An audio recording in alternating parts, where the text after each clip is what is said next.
एक छोटी बच्ची की कब्र पर रोजाना एक बिल्ली आकर रोती और लात मारती, मगर कोई भी इसके पीछे का राज अभी तक जान नहीं सका था।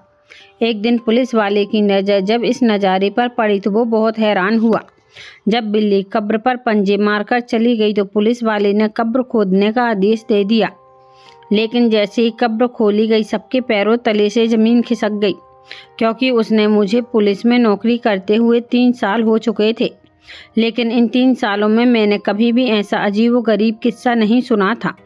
पिछले कुछ दिनों से मैं लगातार लोगों की शिकायतें सुन रहा था कि एक बिल्ली है जो एक बच्चे की कब्र पर जाकर जोर जोर से रोती है और लात मारती है। गांव वालों का मानना था कि जैसे वो बच्ची अभी भी जिंदा है। उनकी बातें सुनकर मुझे उनके अंधविश्वास पर बहुत गुस्सा आता था, क्योंकि ऐसा संभव ही नहीं था।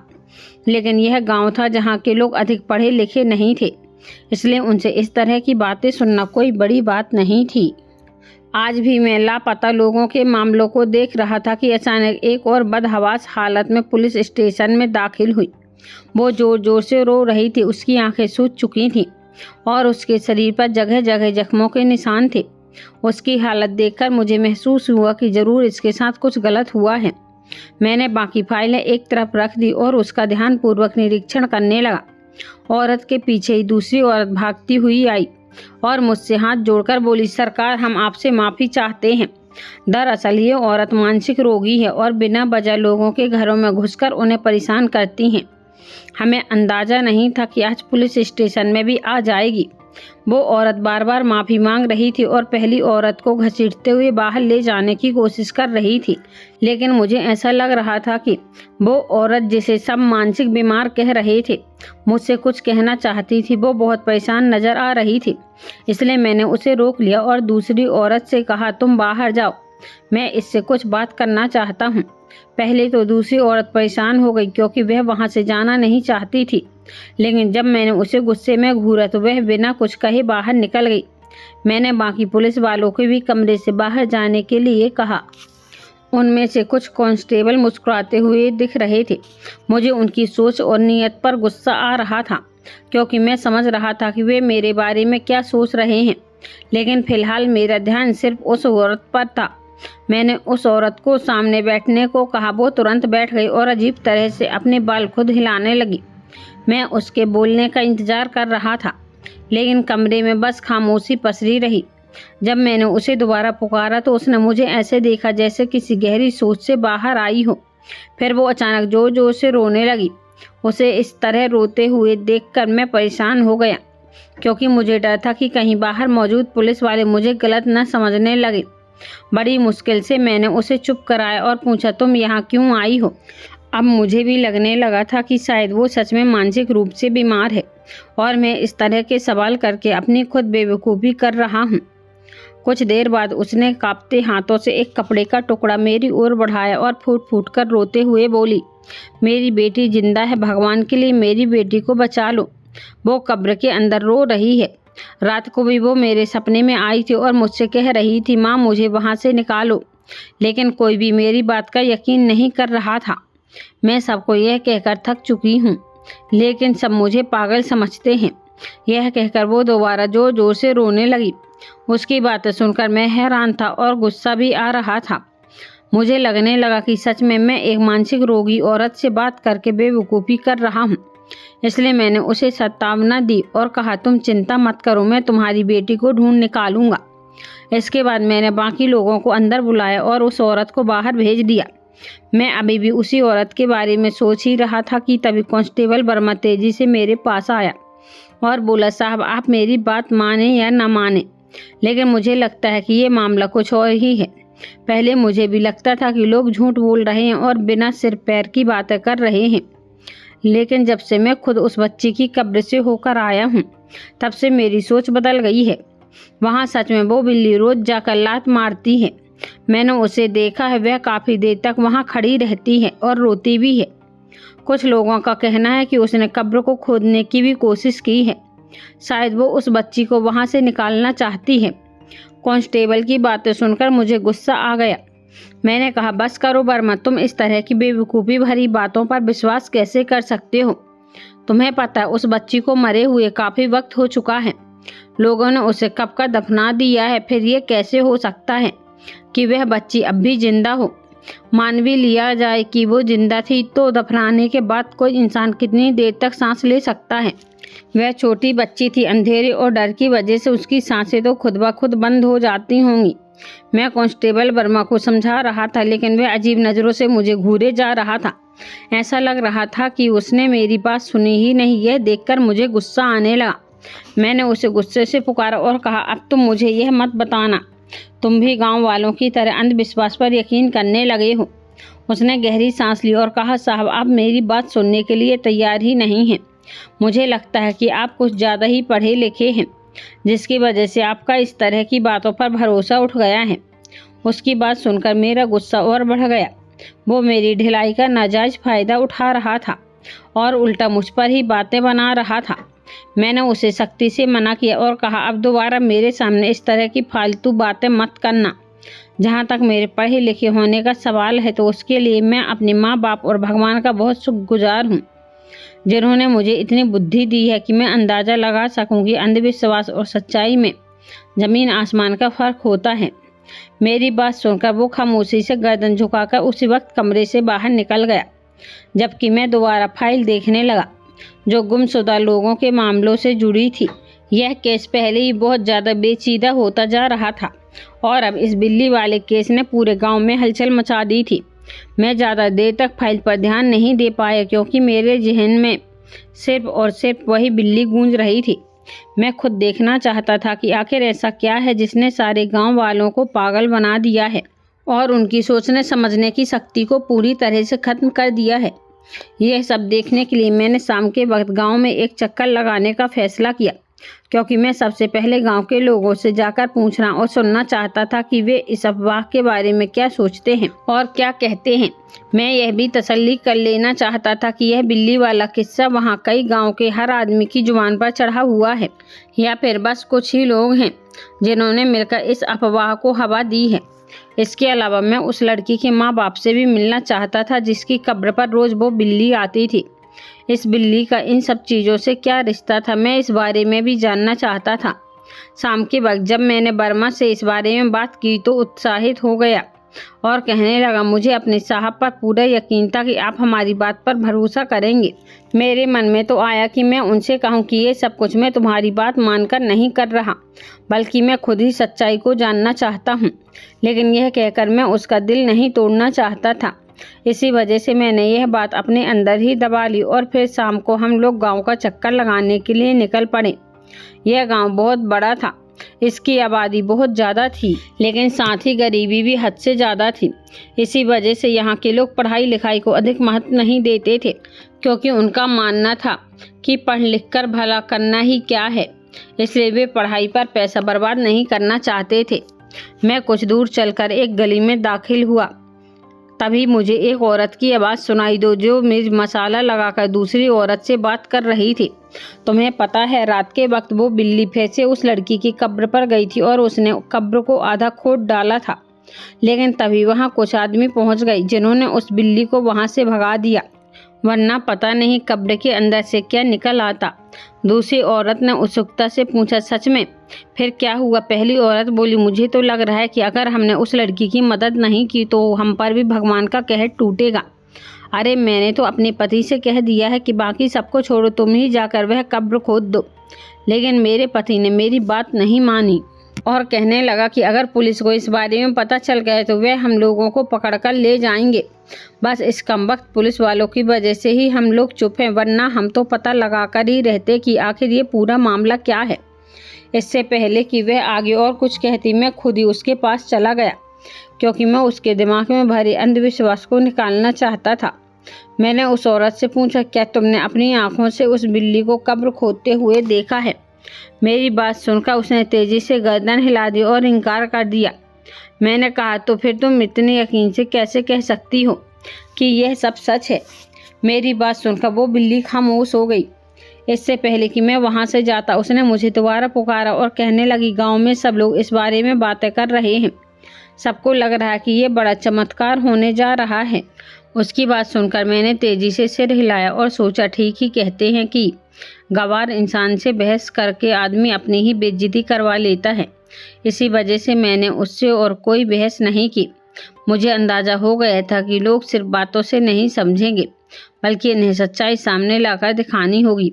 इसके बाद मैं गांव के बाकी लोगों से मिलने चला गया, लेकिन बाकी लोगों से भी मुझे वही जवाब मिला जो पहली औरत ने दिया था। यह बहुत बड़ा चमत्कार है। आप बस हमारी बात का भरोसा करके देखिए। सिर्फ एक बार हमारे साथ कब्र पर चलिए, फिर आपको खुद यकीन हो जाएगा कि हम लोग जो कह रहे हैं वो सच है। सबसे पहले आखिर में गांव के जमींदार के पास गया, लेकिन वहां भी मुझे यही सब कुछ सुनने को मिला, बल्कि उसने इसके अलावा और भी सारी बातें कही जिससे मुझे और ज़्यादा हैरानी होने लगी। जमींदार पढ़ा लिखा आदमी था, फिर भी वो इस तरह की बातें कर रहा था जिससे मुझे और भी ज़्यादा आश्चर्य हो रहा था। उसने मुझसे कहा, साहब क्या ज़रूरी है कि वो बच्ची कब्र के अंदर मर चुकी हो? क्या पता वो जिंदा हो, और अगर नहीं भी है तो क्या पता वहाँ कोई और ही राज छिपा हो। शायद वो बिल्ली वहाँ किसी चीज़ को ढूंढ रही हो। उसकी बातों से मुझे भी लगने लगा कि इस मामले को सिर्फ अफवाह मानकर नज़रअंदाज नहीं करना चाहिए। शायद उस कब्र में कुछ और भी ही राज दफन था। जब मैंने उसे यह बात कही तो उसने जल्दी से इनकार में सिर हिला दिया और कहने लगा, अरे साहब यह कैसी बातें कर रहे हैं, ऐसा मुमकिन नहीं हो सकता है। भला कोई इस तरह से कब्र को खोद सकता है? ये तो गांव के कानून के खिलाफ है और मैं भी खुद ऐसा नहीं होने दूंगा। मैंने देखा कि जमींदार अचानक से बहुत ज़्यादा परेशान हो गया था। सिर्फ यही एक बात थी जो गांव वालों के नियमों के खिलाफ थी। ये बात वो जमींदार कह रहा था, जबकि मैंने तो सुना था कि गांव वाले खुद कब्र खोद देने की बात कर रहे थे। लेकिन जमींदार ही एकमात्र ऐसा व्यक्ति था जो गांव वालों के कंधे पर बंदूक रखकर चला रहा था और कब्र खोदने से मना कर रहा था। मैंने उसकी बातों को ज़्यादा तवज्जो नहीं दी, क्योंकि मुझे वही करना था जो मुझे सही लगता था। मैं बस उन्हें इसलिए बोलने का मौका दे रहा था ताकि मैं यह जान सकूं कि वे कितनी दूर तक सोच सकते हैं और उनके दिमाग के घोड़े कितने तेज दौड़ सकते हैं। लेकिन उनसे बात करके मुझे अंदाज़ा हुआ कि उनकी सोच बेहद पिछड़ी हुई थी। उनमें से ज़्यादातर लोग ऐसे थे जिन्होंने वो मंजर अपनी आंखों से देखा भी नहीं था। इसके बावजूद वे इन सारी बातों पर आंख मूंदकर यकीन कर रहे थे। अब यह मामला और भी ज़्यादा पेचीदा होता जा रहा था। काफ़ी देर तक मैं जमींदार के साथ बैठा रहा और बातें करता रहा। वह काफ़ी बेचैन लग रहा था। वो बार बार अपनी बातें बदल रहा था। हर थोड़ी देर के बाद वह यही कहता, मैं आपको उस कब्र को खोदने की इजाज़त बिल्कुल भी नहीं दे सकता। अगर आपने ऐसा कुछ भी करने की कोशिश की तो मुझे बड़े अफसरों तक यह बात पहुंचानी होगी। यह सुनकर मैं मुस्कुरा दिया और फिर उसे तसल्ली देने लगा, जमींदार जी आप बिल्कुल भी चिंता मत करिए, ऐसा कुछ भी नहीं होगा। मैं तो सिर्फ आपसे एक राह लेने के लिए आया था। पुलिस में काम करते हुए मुझे कई साल हो चुके थे, इसलिए मैं किसी इंसान को देखकर अंदाज़ा लगा सकता था उसके मन में क्या चल रहा है। जमींदार की हरकतें और उसके शब्द मुझे उस पर शक करने के लिए मजबूर कर रहे थे। अंदर से एक अजीब सी फीलिंग आ रही थी कि ज़रूर कुछ गड़बड़ है। इनसे बात करने के बाद मैं वहाँ से उठा और उस लड़की के घर की तरफ चल पड़ा जिसे कब्र में दफनाया गया था। लड़की की माँ आंगन में बैठी उसकी तस्वीर को सीने से लगाकर रोए जा रही थी। जैसे ही मैं घर के अंदर दाखिल हुआ, मुझे देखकर वो कुछ पलों के लिए खामोश हो गई। फिर तेजी से भागती हुई मेरे पास आई और मेरे कदमों में गिरकर कहने लगी, साहब हमारी मदद करेंगे? मैं आपके सामने हाथ जोड़ती हूँ, मेरी मासूम बच्ची अभी जिंदा है। मेरी बच्ची को आप वापस ले आए हैं। उस औरत की बात सुनकर मुझे दुख हुआ। उसे इस तरह रोते हुए देखकर मेरी आंखों में आंसू आ गए थे, लेकिन मैं उसके सामने रोकर उसे और ज़्यादा मायूस नहीं कर सकता था। मैंने उसे धीरे से उठाया और तसल्ली दी, तुम बिल्कुल भी फिक्र मत करो, मैं सबको संभाल लूँगा। थोड़ी देर बाद वो कहने लगी, बिल्ली रोज़ मेरी बेटी की कब्र पर जाती है और कब्र पर लात मारती है। मुझे यकीन है कि मेरी बेटी जिंदा है, इसी वजह से वो बिल्ली ऐसा करती है। मैंने उससे पूछा, क्या वो बिल्ली आपकी बेटी की पालतू थी? मेरी बात सुनकर उसने तेजी से हाँ में सिर हिला दिया और कहने लगी, जी हाँ, वो उसकी पालतू बिल्ली थी और तकरीबन 1 साल से उसके साथ ही रह रही थी। इसके बाद मैंने उससे 2-3 और सवाल किए, फिर वापस अपने पुलिस स्टेशन की तरफ चल पड़ा। वापसी में मेरा दिमाग पूरी तरह से उलझा हुआ था। एक पल के लिए तो मेरा मन किया कि मैं अभी जाकर कब्र को देखूं, लेकिन फिर मैंने सोचा कि अभी मेरे पास कोई आधिकारिक आदेश नहीं है। जब भी मुझे इस तरह का कोई काम करना पड़ता तो मुझे अपने वरिष्ठ अधिकारियों से अनुमति लेनी पड़ती थी। पुलिस स्टेशन पहुंचते ही मैंने अपने सीनियर ऑफिसर को कॉल कर दी और उन्हें सारी बात बता दी। खुशकिस्मती से वो ऑफिसर मेरा दोस्त भी था। मेरी बात सुनकर वो भी हैरान रह गया और कहने लगे कि सच में ऐसा हो सकता है संजीव? तुम खुद सोचो, सिर्फ एक बिल्ली की लात मारने पर वे लोग यह कह सकते हैं कि वह बच्ची जिंदा है। मुझे तो ये कोई और ही मामला लग रहा है। मैंने उसकी बात से सहमति जताई और फिर जमींदार के बारे में भी उसे सारी जानकारी दी। मेरी बात सुनकर वो कुछ पलों के लिए खामोश हो गया, फिर कहने लगा, तुम्हें अंदाजा है कि वो जमींदार इतना जहरीला और चालाक इंसान है? मैंने उससे पूछा, तुम किस बारे में बात कर रहे हो? मुझे जमींदार के बारे में ज़्यादा कुछ नहीं पता, मैं तो उसे आज मिला हूँ। फिर उसने मुझे बताया कि जमींदार एक बहुत बड़ा अपराधी है और इस देश के बड़े गद्दारों में उसका नाम शामिल है। वो कई गैर कानूनी काम करता है जिन पर उसकी तगड़ी पकड़ है। पुलिस भी उस पर नज़र रखे हुए है और उसके खिलाफ सबूत इकट्ठा करने में लगी हुई है। जमींदार के बारे में यह जानकारी मेरे लिए नई थी। मैं उसके बारे में ऐसा कुछ भी नहीं जानता था। मेरी नज़रों के सामने जमींदार को परेशान चेहरा घूमने लगा। जब मैंने उससे कब्र खोदने की बात कही थी तो वो इतनी तेजी से इनकार करने लगा था। हालांकि मैंने अभी अपने दोस्त से इस बारे में और ज़्यादा चर्चा नहीं की। मैंने बस इतना कहा, तुम मुझे बस एक कमीशन लेटर दे दो ताकि मैं कल जाकर अपना काम शुरू कर सकूं। उसने मुझे तसल्ली दी और कहा, तुम बिल्कुल भी चिंता मत करो, मैं संभाल लूँगा। जो तुम्हें सही लगे तुम वही करो। अपने दोस्त की बातें सुनकर मुझे काफ़ी हद तक तसल्ली हो गई थी। मैंने वर्मा को हुक्म दिया कि कब्र खोदने के लिए सारे इंतजाम कर लिए जाएं। मेरी बात सुनकर पहले तो वह हैरान रह गया और फिर किसी को कॉल मिलाने लगा। मेरे मन में ना जाने क्या क्या ख्याल आ रहे थे, इसलिए मैंने उससे कहा, आज तुम मेरे पास यहीं पर रुकोगे पर अपना मोबाइल भी मेरे हवाले कर दोगे। वर्मा को मुझसे इस तरह की कोई उम्मीद नहीं थी, इसलिए वह एक बार फिर से हैरानी से मेरी तरफ देखने लगा। इससे पहले कि वह इनकार करता, मैंने उसे दोबारा से आदेश दिया और धमकी भी दी, अगर तुमने मेरी बात नहीं मानी तो मैं तुम्हें नौकरी से निकाल दूंगा। मेरी बात सुनकर उसके चेहरे पर डर के भाव साफ नजर आ रहे थे। मुझे इस तरह गुस्से में देखकर वो कहने लगा, साहब आप मुझे माफ़ कर दें, मैं बस आपको अपना मोबाइल देने ही वाला था। यह कहकर उसने अपना मोबाइल जल्दी से मेरे हवाले कर दिया। मैंने पहले ही सारे इंतजाम करने के लिए कहा था, लेकिन अब उसकी इस तरह की हरकतें देखकर मुझे अंदाज़ा हो गया था कि यह आदमी में ज़रूर कोई न कोई गड़बड़ कर देगा। इसलिए मैंने तुरंत एक और कांस्टेबल को बुलाया और उसे कब्र खोदने का इंतजाम करने के लिए कहा। पहले मैं सोच रहा था कि कल जाकर यह सारा काम करवाऊंगा, लेकिन अब मुझे अंदाज़ा हो गया था कि अगर मैंने इसे टाल दिया तो शायद बहुत देर हो जाएगी। मैं चाहता था कि यह काम रात के अंधेरे में ही कर लिया जाए। मैं कब्र वाले इलाके में पहुंच गया था। मैंने देखा कि कब्र की थोड़ी ही दूरी पर एक बिल्ली बैठी हुई थी। हमें वह देखकर वो ऊंची आवाज़ में चिल्लाने लगी। उसे चिल्लाता देखकर वर्मा जल्दी से मेरे पीछे छुप गया। वर्मा को इस तरह डरते हुए देखकर मुझे बहुत गुस्सा आया। मैं सोच भी नहीं सकता था कि पुलिस वाला इस कदर डरपोक हो सकता है। मैंने गुस्से से उसे सामने आने के लिए कहा। कांपते हुए वह दोबारा मेरे साथ आकर खड़ा हो गया। मैं बिल्ली की तरफ बढ़ने लगा। मुझे देखकर वह लगातार पीछे हटती जा रही थी। अचानक ही वह वहां से भागने लगी। वर्मा चिल्लाने लगा, साहब इसके पीछे मत जाएं, यह मुझे लग रहा है कि कोई और ही मामला है। मगर मैंने उसकी बात नहीं सुनी। बिल्ली थोड़ी ही दूरी पर थी। इससे पहले कि मैं उसे पकड़ता, अचानक मुझे तेज फायरिंग की आवाज़ सुनाई दी। इसके साथ ही मुझे वर्मा के चीखने की आवाज़ भी सुनाई दी। साहब कुछ लोग हैं जो फायरिंग कर रहे हैं। मेरा ध्यान बिल्ली से हट गया और मैं तेजी से वर्मा के साथ उस तरफ चल दिया, लेकिन मैंने अपने बाकी साथियों को कब्र के पास ही रुकने के लिए कहा। जब मैं वर्मा के साथ वहां पहुंचा तो वहां कोई भी नहीं था। मुझे हद से ज़्यादा हैरत हो रही थी। थोड़ी देर बाद वहां एक बूढ़ा आदमी निकला।